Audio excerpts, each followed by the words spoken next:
ನಮಸ್ಕಾರ, ನೀವು ನೋಡ್ತಾ ಇದ್ದೀರಾ ಜಿ ಕನ್ನಡ ನ್ಯೂಸ್. ನಾನು ಹಿಮಕುಮಾರ್. ಬೆಳಗ್ಗೆಯಿಂದ ಇಲ್ಲಿಯ ತನಕ ಏನೇನಾಗಿದೆ ಇಡೀ ದಿನದ ಕಂಪ್ಲೀಟ್ ನ್ಯೂಸ್ ಪ್ಯಾಕೇಜ್ ಇವತ್ತಿನ DNA ನಲ್ಲಿ.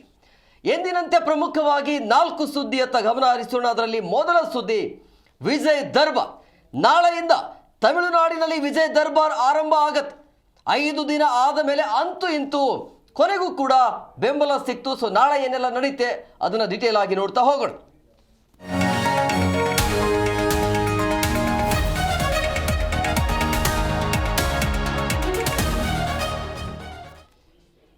ನೋಡಿ, ತಮಿಳುನಾಡಿನ ಬಹುದೊಡ್ಡ ಪಕ್ಷವಾಗಿ ಹೊರಹೊಮ್ಮಿದ್ದು ವಿಜಯ್ ನೇತೃತ್ವದ TVK ಪಕ್ಷ. ಆದರೆ ಮ್ಯಾಜಿಕ್ ನಂಬರ್ ದಾಟಲಿಕ್ಕೆ ಆಗ್ತಿರ್ಲಿಲ್ಲ. 108 ಸ್ಥಾನವನ್ನು ಪಡೆದುಕೊಂಡಿತ್ತು. ಈಗ 1 ಸ್ಥಾನ ಅಂದರೆ 2 ಕ್ಷೇತ್ರದಲ್ಲಿ ಗೆದ್ದಿರುವಂತಹ ಹಿನ್ನೆಲೆಯಲ್ಲಿ ವಿಜಯ್ ಅವರು 1 ಸ್ಥಾನಕ್ಕೆ ರಾಜೀನಾಮೆಯನ್ನು ಕೊಡಬೇಕಾಯಿತು. ಹಾಗಾಗಿ 107 ಆಯಿತು. ಮ್ಯಾಜಿಕ್ ನಂಬರ್ಗೆ ಒಂದು 10ರಿಂದ 11 ಬೇಕಾಗಿತ್ತು. ಆದರೂ ಕೂಡ ಅಂಥ ಸ್ಥಾನಗಳನ್ನು ಅಂದರೆ ಏಕಾಏಕಿ ಡೈರೆಕ್ಟ್ ಆಗಿ ಕಾಂಗ್ರೆಸ್ ಕೊಡ್ತೀವಿ ಅಂತ ಹೇಳಿದರು, 5 ಕೊಡ್ತೀವಿ ಅಂತ ಅಂದಾಗ 112 ಆಯಿತು. ಇನ್ನು 6ರಿಂದ 7 ಬೇಕು. ಮ್ಯಾಜಿಕ್ ನಂಬರ್ ದಾಟಬೇಕು ಅಂತ ಹೇಳಿದ್ರೆ 118 ಮೇಲೆ ಇರಬೇಕು. 118 ಇದ್ರೂ ಓಕೆ, ಸಮಸ್ಯೆ ಏನಿಲ್ಲ. ಬಟ್ ಮ್ಯಾಜಿಕ್ ನಂಬರ್ ಬೇಕಾಗಿದ್ದು 118. ಆ ಸ್ಥಾನವನ್ನು ಪಡೆಯುವುದಕ್ಕೆ ನಾನಾ ಕಸರತ್ತು ವಿಜಯ್ ಕಡೆಯಿಂದ ಆಗತ್ತೆ. ನಿನ್ನೆ ಬಹುಶಃ ಆಲ್ಮೋಸ್ಟ್ ಅಲ್ಲಿ ಇತರೆ ಸಣ್ಣ ಪಕ್ಷಗಳು ಕೂಡ ಘೋಷಣೆ ಮಾಡಿದ್ವಿ, ನಾವು TVK ಪಕ್ಷದ ಜೊತೆ ನಿಲ್ತೀವಿ ಅಂತೇಳಿ. ಇದ್ದಕ್ಕಿದ್ದ ಹಾಗೆ ಕೆಲವು ಪಕ್ಷಗಳು ಅಲ್ಲಿ ಪ್ರಮುಖವಾಗಿ VCK ಪಕ್ಷ ವಾಪಸ್ ಪಡೆದುಕೊಂಡಿತ್ತು. ಅಲ್ಲಿ ಆರಂಭದಲ್ಲಿ ಬೆಂಬಲ ಕೊಡ್ತು, ಆಮೇಲೆ ಅಲ್ಲಿ ತಮ್ಮ ಬೆಂಬಲವನ್ನು ವಾಪಸ್ ಪಡೆದಿರುವಂಥ ಹಿನ್ನೆಲೆಯಲ್ಲಿ ಒಂಥರ ವಿಜಯ್ ಅವರು ಅತಂತ್ರರಾಗಿದ್ರು, ಏನು ಮಾಡಬೇಕು ಅಂತೇಳಿ. ನೋಡಿ, 3 ದಿನದಲ್ಲಿ ಬರೋಬ್ಬರಿ 3 ಬಾರಿ ರಾಜ್ಯಪಾಲರನ್ನ ಭೇಟಿ ಆಗ್ತಾರೆ. ಆರಂಭದಲ್ಲಿ 112 ಶಾಸಕರ ಬೆಂಬಲವನ್ನು ಪಡೆದು ನನಗೆ ಅವಕಾಶ ಮಾಡಿಕೊಡಿ ಸರ್ಕಾರ ರಚನೆ ಮಾಡಲಿಕ್ಕೆ ಅಂತೇಳಿ ಹೋದಾಗ ಹಂಗೆ ಆಗೋದಿಲ್ಲ ಅಂತೇಳಿ ರಾಜ್ಯಪಾಲರು ಕೂಡ ವಾಪಸ್ ಕಳಿಸ್ತಾರೆ. 118 ಶಾಸಕರ ಬೆಂಬಲ ಬೇಕೇ ಬೇಕು ಅಂತೇಳಿ. ತದನಂತರ ಇತರೆ ಪಕ್ಷಗಳ ಮುಖಾಂತರ ಹೋಗ್ತಾರೆ.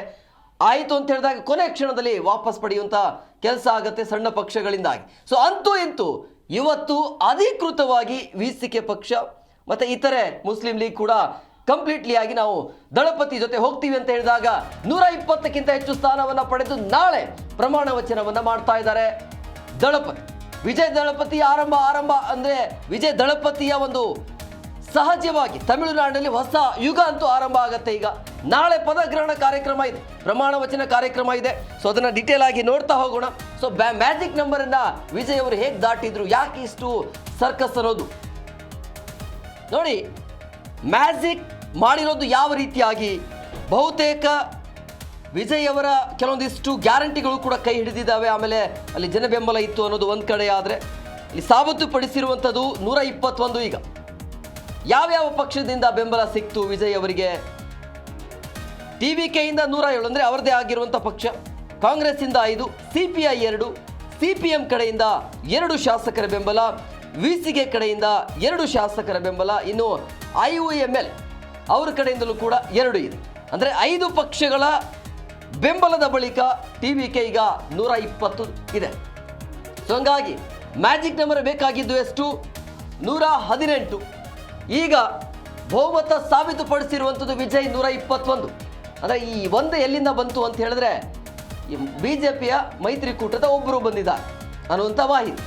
ಸೊ ಒಟ್ಟಾರೆಯಾಗಿ 121 ಶಾಸಕರ ಬೆಂಬಲವನ್ನು ಪಡೆದು ವಿಜಯ್ ತಮಿಳುನಾಡಿನಲ್ಲಿ CM ಆಗಿ ಪ್ರಮಾಣ ವಚನವನ್ನು ಸ್ವೀಕಾರ ಮಾಡ್ತಾ ಇದ್ದಾರೆ. ನಾಳೆ ವಿಜಯ್ ಜೊತೆಗೆ 5 ಶಾಸಕರು ಕೂಡ ಸಚಿವರಾಗಿ ಪ್ರಮಾಣ ವಚನವನ್ನು ಮಾಡ್ತಾರೆ ಅನ್ನುವಂಥ ಮಾಹಿತಿ ಇದೆ. ಚೆನ್ನೈನ ನೆಹರು ಮೈದಾನದಲ್ಲಿ ಈ ಒಂದು ಕಾರ್ಯಕ್ರಮ ಇದೆ. ಯಾರು ಕೂಡ ನಿರೀಕ್ಷೆ ಮಾಡಿರಲಿಲ್ಲ ಆರಂಭದಲ್ಲಿ. ವಿಜಯ್ ಅವರ ರ್ಯಾಲಿಯನ್ನು ನೋಡ್ತಾ ಇದ್ರೆ ಜನ ಬೆಂಬಲ ಇರಬಹುದು, ಆ ಜನ ಬೆಂಬಲ ವೋಟ್ ಆಗಿ ಕನ್ವರ್ಟ್ ಆಗತ್ತಾ ಅನ್ನುವಂಥ ಯಕ್ಷ ಪ್ರಶ್ನೆ ಇತ್ತು. ಆ ಜನ ಬೆಂಬಲ ಎಲ್ಲವೂ ಕೂಡ ವೋಟ್ ಆಗಿ ಕನ್ವರ್ಟ್ ಆಗಿ ಅತಿ ದೊಡ್ಡ ಪಕ್ಷವಾಗಿ, ಯಾಕಂದ್ರೆ ಜನ ಬೇಸತ್ತದಿದ್ರು ಅಲ್ಲಿ DMK ಮತ್ತು AIADMK ಅಂತ ಬಂದಾಗ ಒಂದ್ಸಲ ಅವರು ಒಂದ್ಸಲ ಇವರು. ಸೊ ಜನ ಬದಲಾವಣೆಯನ್ನು ಬಯಸಿದ್ರು, ಅದೇ ರೀತಿಯಾಗಿ ಬದಲಾವಣೆ ಆಯಿತು. ಅಂತಿಮವಾಗಿ 5 ದಿನ ಆದ ನಂತರ ಬಹುಮತ ಸಿಕ್ಕಿದೆ.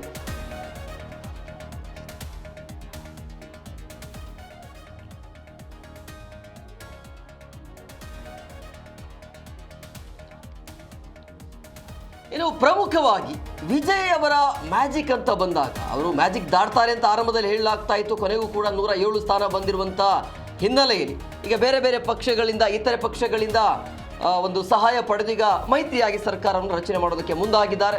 ಸೊ ಹಂಗಾಗಿ ಯಾವ ಎಲ್ಲ ಪಕ್ಷಗಳು ಅವರಿಗೆ ಬೆಂಬಲವನ್ನು ಸೂಚಿಸಿವೆ ಅನ್ನೋದನ್ನು ಕೂಡ ಕ್ವಿಕ್ ಆಗಿ ನೋಡ್ತಾ ಹೋಗೋಣ. ಇಲ್ಲಿ ವಿಸಿಕೆ ಅಂತ ಬಂದಾಗ ನೋಡಿ ಒಂಥರ ಕಿಂಗ್ ಮೇಕರ್ ಅಂತಲೂ ಕೂಡ ಹೇಳ್ಬೋದು. ಆರಂಭದಲ್ಲಿ ಡಿಮ್ಯಾಂಡ್ ಇಟ್ಟಿತ್ತು ಈ ಪಕ್ಷ. ಈಗ ಬರ್ತಾ ಇರೋಂಥ ಮಾಹಿತಿ ಯಾವುದೇ ರೀತಿ ಡಿಮ್ಯಾಂಡ್ ಇಲ್ಲ ಅನ್ನೋದು. 2 ಸೀಟ್ ಇತ್ತಲ್ಲ ಅವ್ರದ್ದು, ಆ 2ಕ್ಕೆ ಒಂದು ಸಚಿವ ಸ್ಥಾನ, ಒಂದು DCM ಸ್ಥಾನ ನೀಡಬೇಕು ಅನ್ನೋದು. ಆಮೇಲೆ ಇನ್ನೊಂದು ವಿಜಯ್ ಅವರ ರಾಜೀನಾಮೆ ಕೊಡುವಂಥ ಕ್ಷೇತ್ರ ಇದೆಯಲ್ಲ, ಅದಕ್ಕೆ ಅವ್ರದ್ದು ಕಡೆಯಿಂದ ಒಬ್ಬರನ್ನು ನಿಲ್ಲಿಸಬೇಕು ಅನ್ನೋದು ಈ ರೀತಿಯ ಬೇಡಿಕೆ ಇತ್ತಂತೆ. ಸೊ ಈಗ TVK ದಳಪತಿ ಇದೆಯಲ್ಲ, ವಿಜಯ್ ಪಕ್ಷಕ್ಕೆ ವಿಸಿಕೆ ಅಧಿಕೃತವಾಗಿ ಬೆಂಬಲವನ್ನು ಸೂಚಿಸಿದೆ. 5 ದಿನಗಳ ನಂಬರ್ ಗೇಮ್ ಆಟಕ್ಕೆ ಕೊನೆಗೂ ಕೂಡ ವಿಸಿಕೆ ಅಂತೂ ಫುಲ್ ಸ್ಟಾಪ್ ಹಾಕಿದೆ.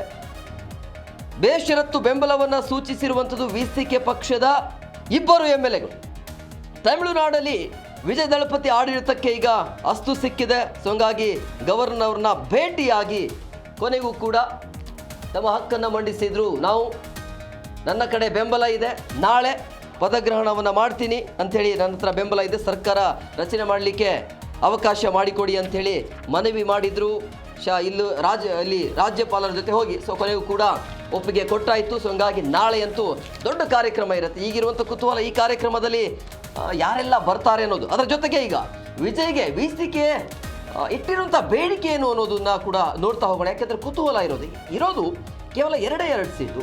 ಆದರೂ ಕೂಡ ಇವರು ಬೇಡಿಕೆಯನ್ನು ಇಟ್ಟಿದ್ರಲ್ಲ ಈಗ, ಯಾಕಂದರೆ ಅನಿವಾರ್ಯವಾಗಿ ಅವರ ಬೇಡಿಕೆ ತಕ್ಕಂತೆ ವಿಜಯ್ ಅವರು ಕೂಡ ಒಪ್ಪಿಗೆ ಕೊಡಲೇಬೇಕಾಗುತ್ತೆ, ಇಲ್ಲಾಂದರೆ ಅತಂತ್ರವಾಗಿ ಬಿಡ್ತಾರೆ. ಹಾಗಾದರೆ ಬೇಡಿಕೆ ಏನಿತ್ತು, ವಿಜಯ್ಗೆ ವಿಸಿಕೆ ಷರತ್ತುಗಳು ಏನು ಹಾಕಿತ್ತು ಅನ್ನೋದು. ವಿಸಿಕೆ ಪಕ್ಷದ 2 ಶಾಸಕರಿಗೆ ಸಚಿವ ಸ್ಥಾನ ನೀಡಬೇಕು ಅನ್ನೋದು ಆ ರೀತಿಯ ಬೇಡಿಕೆ. ಅಂದರೆ ಕನ್ಫರ್ಮ್ ಇಲ್ಲ, ಮಾಹಿತಿ ಇದೆ. ಸಚಿವ ಸ್ಥಾನ ನೀಡದಿದ್ದರೆ, ಒಂದು ವೇಳೆ ನೀವು ಸಚಿವ ಸ್ಥಾನ ಕೊಟ್ಟಿಲ್ಲ ಅಂದರೆ ಒಂದು DCM ಹುದ್ದೆಯನ್ನು ಕೊಡಬೇಕು ಅನ್ನುವಂಥ ಬೇಡಿಕೆ ಮತ್ತೊಂದು. ಇನ್ನೊಂದು ಏನು, ವಿಜಯ್ ರಾಜೀನಾಮೆ ನೀಡಿರುವಂಥ ತಿರುಚಿಯಿಂದ ವಿಸಿಕೆಗೆ ಟಿಕೆಟ್ ಕೊಡಬೇಕು ಅಲ್ಲಿಂದ. ಈಗ 2 ಕ್ಷೇತ್ರದಲ್ಲಿ ವಿಜಯ್ ಅವರು ಸ್ಪರ್ಧೆಯನ್ನು ಮಾಡಿದ್ರು, 2ರಲ್ಲಿ ಗೆದ್ದಿದ್ದಾರೆ.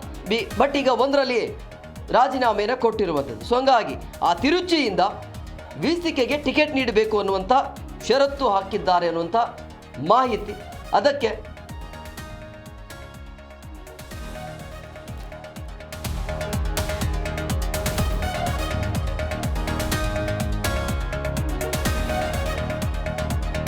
ನೋಡಿ, ಈಗ ವಿಸಿಕೆ ಏನು ಬೇಡಿಕೆ ಇಟ್ಟಿದೆ ಅಂತೇಳಿ ಆರಂಭದಲ್ಲಿ ಹೇಳಲಾಗ್ತಾ ಇತ್ತು. ಕೊನೆಗೂ ಕೂಡ ಅವರು ಸುದ್ದಿಗೋಷ್ಠಿಯನ್ನು ಮಾಡಿ ಏನು ಬೇಡಿಕೆ ಇಟ್ಟಿಲ್ಲ ಅಂತ ಅವರು ಕೂಡ ಕನ್ಫರ್ಮ್ ಮಾಡಿದ್ದಾರೆ ಅಂತ ಮಾಹಿತಿ ಇದೆ.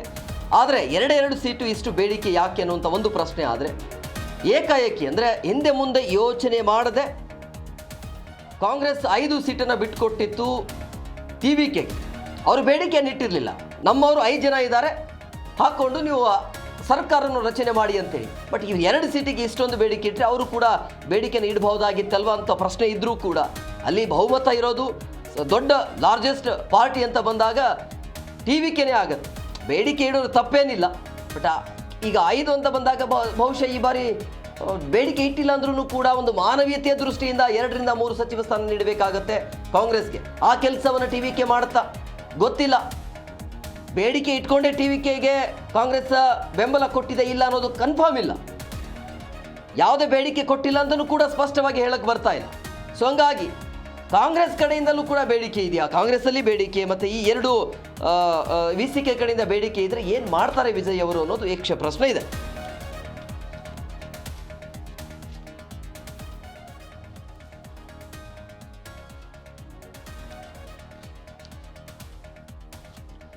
ಇನ್ನು ಪಶ್ಚಿಮ ಬಂಗಾಳದಲ್ಲಿ ಮೊಟ್ಟ ಮೊದಲ ಬಾರಿ ಮಮತಾ ಬ್ಯಾನರ್ಜಿ ಆದ ನಂತರ ಬಿಜೆಪಿಯಲ್ಲಿ ಅಧಿಕಾರಕ್ಕೆ ಬರ್ತಾ ಇತ್ತು.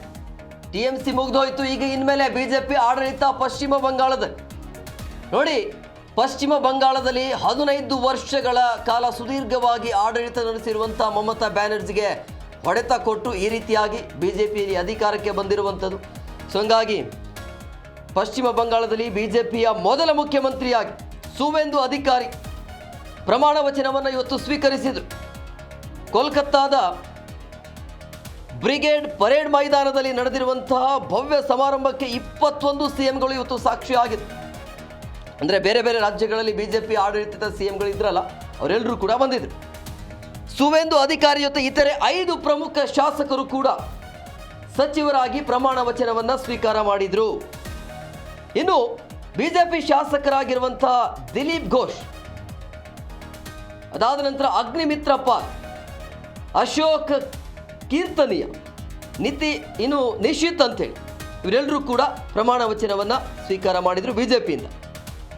ಪ್ರಮಾಣಿಕ್ ಮತ್ತು ಕ್ಷುದಿರಾಮ್ ದುಡು ಕೂಡ ಸಚಿವರಾಗಿ ಪ್ರಮಾಣ ವಚನವನ್ನು ಸ್ವೀಕಾರ ಮಾಡಿದ್ದಾರೆ. ಇವತ್ತು ದಶಕಗಳ ಪ್ರಯತ್ನಗಳ ಬಳಿಕ ಕೊನೆಗೂ ಕೂಡ ಈಗ ಪಶ್ಚಿಮ ಬಂಗಾಳದಲ್ಲಿ ಸರ್ಕಾರ ರಚನೆ ಮಾಡಿರುವಂತಹ ಬಿಜೆಪಿಯ ಮೊದಲ ಸಿಎಂ ಆಗಿ ಸುವೇಂದು ಅಧಿಕಾರಿ ಇವತ್ತು ಪ್ರಮಾಣ ವಚನವನ್ನು ಸ್ವೀಕಾರ ಮಾಡಿದರು.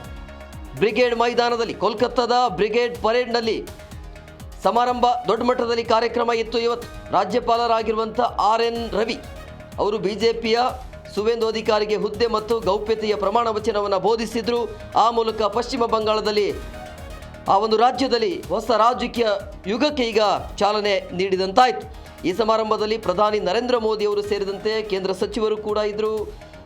NDA ಆಡಳಿತದ ರಾಜ್ಯಗಳ ಮುಖ್ಯಮಂತ್ರಿ, ಅದರ ಜೊತೆಗೆ ಹಿರಿಯ ಬಿಜೆಪಿಯ ನಾಯಕರು ಸೇರಿದಂತೆ ಗಣ್ಯಾತಿ ಗಣ್ಯರು, ರಾಜಕೀಯ ನಾಯಕರು ಉಪಸ್ಥಿತರಿದ್ದರು. ಅವರ ಜೊತೆಗೆ ಅಂದರೆ ಸುವೇಂದು ಅವರ ಜೊತೆಗೆ 5 ಶಾಸಕರು ಕೂಡ ಪ್ರಮಾಣ ವಚನವನ್ನು ಸ್ವೀಕರಿಸಿರುವಂಥದ್ದು. ಸೊ ಇದು ಸುವೇಂದು ಅಧಿಕಾರಿ ಅಂದರೆ ಅಲ್ಲಿ ಪಶ್ಚಿಮ ಬಂಗಾಳದಲ್ಲಿ ಮೊಟ್ಟ ಮೊದಲ ಬಾರಿಗೆ ಬಿಜೆಪಿಯ CM ಆಗ್ತಿದ್ದಾರೆ. ಇನ್ನು ಈಗ ಪ್ರಮುಖವಾಗಿ ಸುವೇಂದು ಅಂತ ಬಂದಾಗ ಸುವೇಂದು ಅಧಿಕಾರಿ ಹಿನ್ನೆಲೆಯನ್ನು ನಾವು ನೋಡಬೇಕಾಗುತ್ತೆ. ಹೇಗೆ ಸಾಧ್ಯ ಆಯಿತು ಇದೆಲ್ಲ ಅಂತೇಳಿ. ಆರಂಭದಲ್ಲಿ ಕಾಂಗ್ರೆಸ್ಸಲ್ಲಿ, ತದನಂತರ TMCಗೆ ಬಂದಾದ ನಂತರ ಮಮತಾ ಬ್ಯಾನರ್ಜಿಯ ವಿರುದ್ಧವಾಗಿ ನಿಂತು ಪಶ್ಚಿಮ ಬಂಗಾಳದ CM ಈಗ.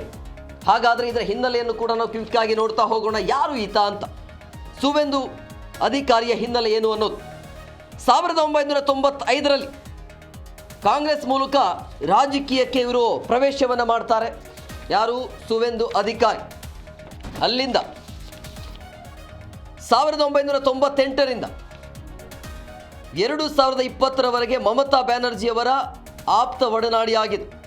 1998ರಿಂದ 2020ರ ತನಕ. ಇನ್ನು 2005ರಲ್ಲಿ ದಕ್ಷಿಣ ಕ್ರಾಂತಿಯ ಶಾಸಕರಾಗ್ತಾರೆ. 9 ಮತ್ತು 2014ರಲ್ಲಿ ತಮ್ಲುಕ್ನ ಸಂಸದರಾಗಿ ಕೂಡ ಆಯ್ಕೆ ಮಾಡ್ತಾರೆ. ಇನ್ನು 2016ರಿಂದ 2020ರವರೆಗೆ ಪಶ್ಚಿಮ ಬಂಗಾಳದ ಸಚಿವರಾಗಿಯೂ ಕೂಡ ನಿರ್ವಹಿಸಿದ್ರು. ಹಿಂದೆ ಮಮತಾ ಬ್ಯಾನರ್ಜಿ ಸೋದರಳಿಯ ಅಭಿಷೇಕ್ ಬ್ಯಾನರ್ಜಿಯನ್ನು ವಿರೋಧಿಸಿ ಇಬ್ಬರ ಮಧ್ಯೆ ಆವಾಗ ಆಗ್ಬರ್ತಿರ್ಲಿಲ್ಲ. ಸೊ ಹಂಗಾಗಿ 2020ರಲ್ಲಿ ಇವರು ಬಿಜೆಪಿಗೆ ಸೇರ್ತಾರೆ.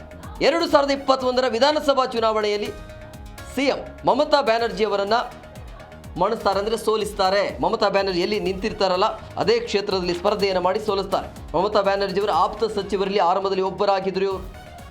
ಆವಾಗ ಬಿಜೆಪಿಗೆ ಬಂದು 5 ವರ್ಷಗಳ ಕಾಲ ವಿಪಕ್ಷರಾಗಿ ಆಯ್ಕೆಯಾಗ್ತಾರೆ. ಮೊಟ್ಟ ಮೊದಲ ಬಾರಿಗೆ ಅಂದರೆ ಈಗ ಅಲ್ಲಿ ಮಮತಾ ಬ್ಯಾನರ್ಜಿಯನ್ನು ಬಿಟ್ಟು ಇಲ್ಲಿ ಆವಾಗ 2020 ಅಂತ ಅನ್ಸುತ್ತೆ 77 ಸ್ಥಾನವನ್ನು ಪಡಿತಾರೆ.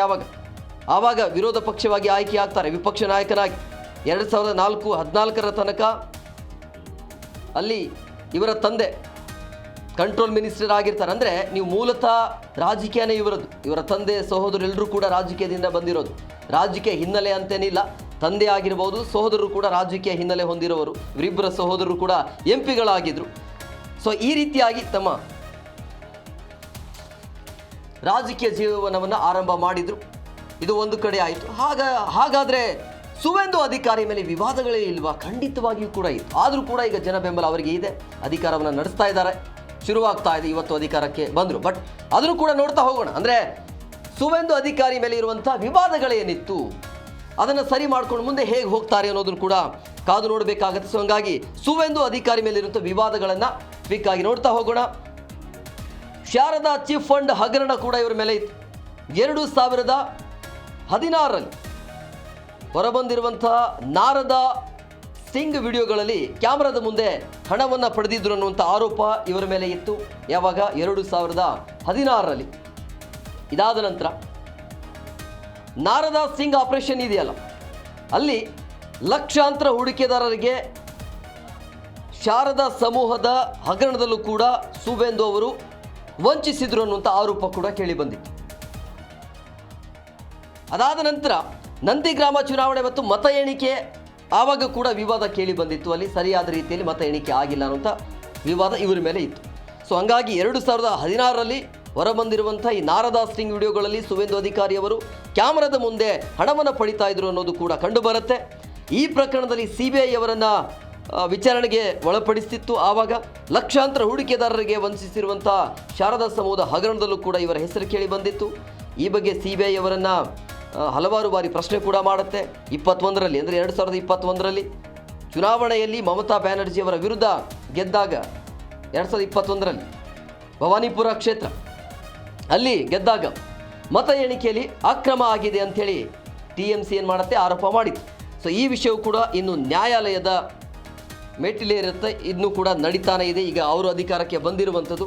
ಸೊ ಹಂಗಾಗಿ ಇದೇನೇ ಆದರೂ ಕೂಡ ಅಂತೂ ಇಂತೂ ಮಮತಾ ಬ್ಯಾನರ್ಜಿಯವರ ವಿರುದ್ಧವೇ, ಅಂದರೆ ಮಮತಾ ಬ್ಯಾನರ್ಜಿ ಯಾವ ಕ್ಷೇತ್ರಗಳಲ್ಲಿ ಸ್ಪರ್ಧೆಯನ್ನು ಮಾಡಿದ್ದರಲ್ಲ ಅಂತಹ ಕ್ಷೇತ್ರಗಳಲ್ಲಿ ಸ್ಪರ್ಧೆಯನ್ನು ಮಾಡಿ ಗೆದ್ದಿರುವಂಥ ಒಂಥರ ಧೀಮಂತ ನಾಯಕ ಅಂತಲೂ ಕೂಡ ಹೇಳ್ಬೋದು. ಯಾಕಂದರೆ BJPಗೆ ಇಂಥ ನಾಯಕ ಬೇಕಾಗಿತ್ತು. ಯಾರು ಪಶ್ಚಿಮ ಬಂಗಾಳದಲ್ಲಿ BJPಯನ್ನು ಹೇಗೆ ಅಧಿಕಾರಕ್ಕೆ ತರಬೇಕು ಅಂತ ನಾಯಕ ಯಾರು ಅಂತ ಹುಡುಕಾಡುವಂಥ ಸಂದರ್ಭದಲ್ಲಿ ಸಿಕ್ಕಿದೆ ಸುವೇಂದು ಅಧಿಕಾರಿ.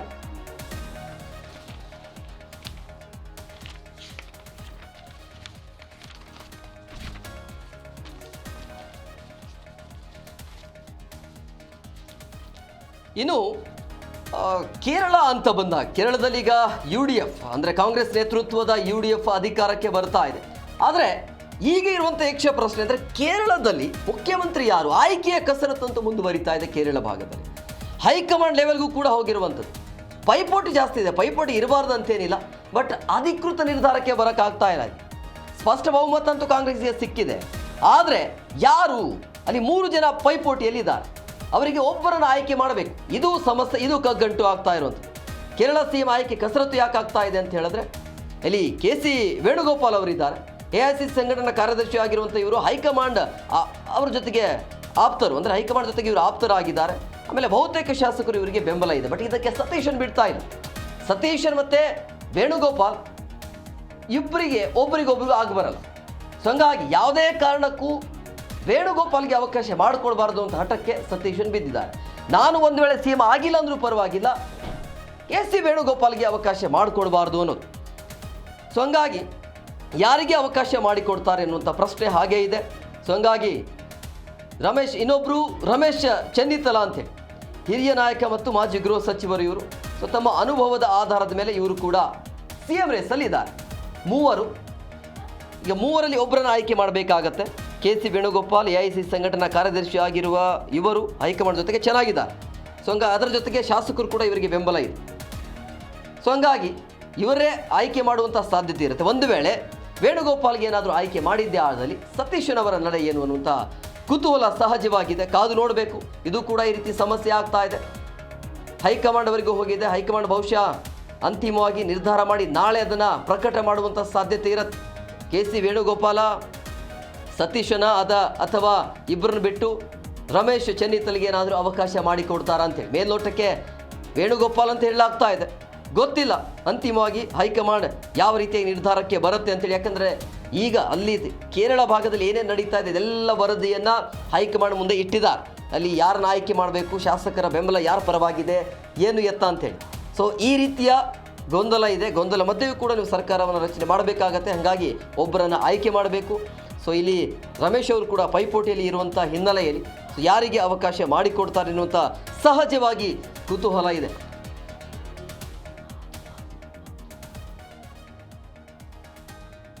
ಈ CM ರೇಸ್ ಪೈಪೋಟಿ ಏನಿದೆಯಲ್ಲ ಈಗ ಹೈಕಮಾಂಡ್ ಅಂಗಳಕ್ಕೆ ಹೋಗಿರುವಂಥದ್ದು. ಅಂದರೆ ಕೇರಳದಲ್ಲಿ ಏನೇನು ಆಗ್ತಾ ಇದೆ, ಯಾರಿಗೆ ಅವಕಾಶವನ್ನು ಮಾಡಿಕೊಡ್ಬೇಕು ಅನ್ನೋದ್ರ ಬಗ್ಗೆ ಹೈಕಮಾಂಡ್ ಲೆವೆಲ್ಗೆ ಹೋಗಿ ಅಲ್ಲಿ ಹೈಕಮಾಂಡ್ಗೆ ಈಗಾಗಲೇ ರಿಪೋರ್ಟ್ ಹೋಗಿದೆ.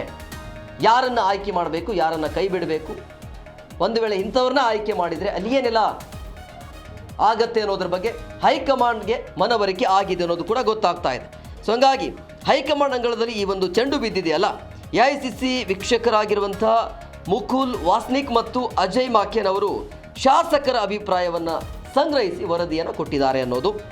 ಕಾಂಗ್ರೆಸ್ ಅಧ್ಯಕ್ಷ ಮಲ್ಲಿಕಾರ್ಜುನ ಖರ್ಗೆ ಇವತ್ತು ಆ 3 ನಾಯಕರನ್ನು ದೆಹಲಿಗೆ ಕರೆಸಿ ಮಹತ್ವದ ಸಭೆಯನ್ನು ಕೂಡ ಮಾಡಿದ್ದಾರೆ ಅನ್ನೋದು ಕೂಡ ಗೊತ್ತಾಗ್ತಾ ಇದೆ. ಇನ್ನು ನಾಳೆ ಅಂದರೆ ಸಂಡೇ ಮೇ 10ನೇ ತಾರೀಕಿಗೆ ಅಧಿಕೃತವಾಗಿ ಮುಖ್ಯಮಂತ್ರಿ ಹೆಸರನ್ನು ಹೈಕಮಾಂಡ್ ಘೋಷಣೆ ಮಾಡುವಂಥ ಸಾಧ್ಯತೆ ಇದೆ ಅಂತೇಳಿ. ಎಲ್ಲಿಯ ತನಕ ಹೇಳ್ಕೊಂಡು ಹೋಗ್ತೀರಿ ಅಂತ 4ನೇ ತಾರೀಕಿಗೆ ರಿಸಲ್ಟ್ ಬಂದಿದೆ. ಇವತ್ತಿಗೆ 9, ನಾಳೆ 10 ಅಂದರೆ ಆಲ್ಮೋಸ್ಟ್ ಆಲ್ 6 ದಿನ ಆಯಿತು. ಇದುವರೆಗೂ ಕ್ಲಾರಿಟಿ ಸಿಗ್ತಾ ಇಲ್ಲ ಅಂದರೆ ಏನು? ಹಾಗಾಗಿ ಒಬ್ಬರನ್ನು ಆಯ್ಕೆ ಮಾಡಲೇಬೇಕಾಗತ್ತೆ. AICC ವೀಕ್ಷಕರಾಗಿರುವಂಥ ಮುಕುಲ್ ವಾಸ್ನಿಕ್ ಮತ್ತು ಅಜಯ್ ಮಾಕೆನ್ ಶಾಸಕರ ಅಭಿಪ್ರಾಯವನ್ನು ತೆಗೆದುಕೊಂಡು ಹೋಗಿದ್ದಾರಲ್ಲ, ಆ ಅಭಿಪ್ರಾಯದ ಮೇರೆಗೆ ಬಹುಶಃ CM ಆಯ್ಕೆ ಮಾಡುವಂಥ ಸಾಧ್ಯತೆ ಇರುತ್ತೆ. ಸೊ ಹಂಗಾಗಿ ಕಾದು ನೋಡಬೇಕು ಇಲ್ಲಿ ಏನಾಗತ್ತೆ ಅಂಥೇಳಿ.